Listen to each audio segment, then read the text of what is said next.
بەشێک لە خاکی پارێزگای هەولێر لە ناوچە بەپیت و کشتوکاڵیەکانی هەرێمی کوردستان و عێراق هەژمار دەکرێت.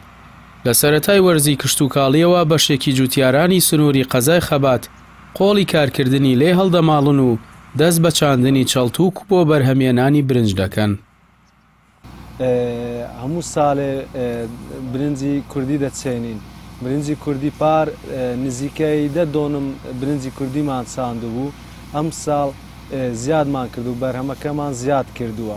سەرەتای وەرزی زستانی مانجی 12 لەو دەورانە گەنم ئەچێنین لەو عەردی خۆمان.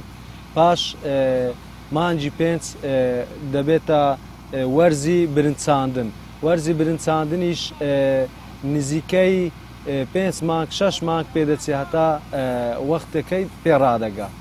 برنجی شەشمەیە، تەحاڵفە، سەدریە، برنجی بە بژیە، برنجی کورتە، ئەنواع برنجمانێ. برنجەکانی تەحاڵفیش 3 نەوعی هەیە، بە بژی هەیە، کورت هەیە و درێژیشی هەیە.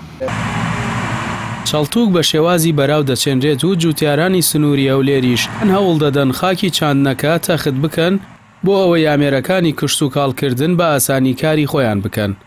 بەڵام ئەو ناوچانەی کە سەختن و دەستی ئامێرەکانیان پێناگات، جوتیاران ناچارن شێوازی کۆن و کلاسیک بەکاربێنن. وشکە ساڵی دایمەن ساڵ و ساڵ کاریگەری خۆی هەیە و بەرنبوومەکە کێم دەکا. زۆر برنجی کوردی دەچێت بۆ پارێزگای سلێمانی و هەولێر و دەڕۆ بۆ جنوبی و دەڕوات بۆ خارجیش بەرنبوومی برنجی کوردی. نرخەکانیش برنجی کوردی شەشمەیی لە هەموو برنجێک بە نرخترە.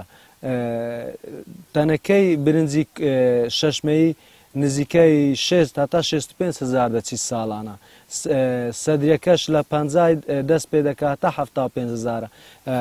جۆرەکانی دیش تەحاڵفەکان لە 35 هزارەوە دەست پێ دەکات هەتا 45 هزار و 50 هزاری. ئەوەش کوردی، هەمووی کوردیە، بەس دەرێن تەحاڵف چونکە چەرتوکەکە لە خارج هاتووە.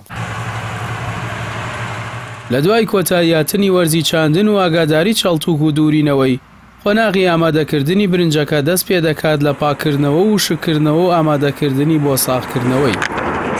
بەڵام چەند ساڵێکە کە ماوی گرفتی بۆ جوتیارانی سنوورەکە دروست کردووە و نزا دەکەن بارانی ئەمساڵ ئاو بە ئاگری وشکە ساڵیدا بکات.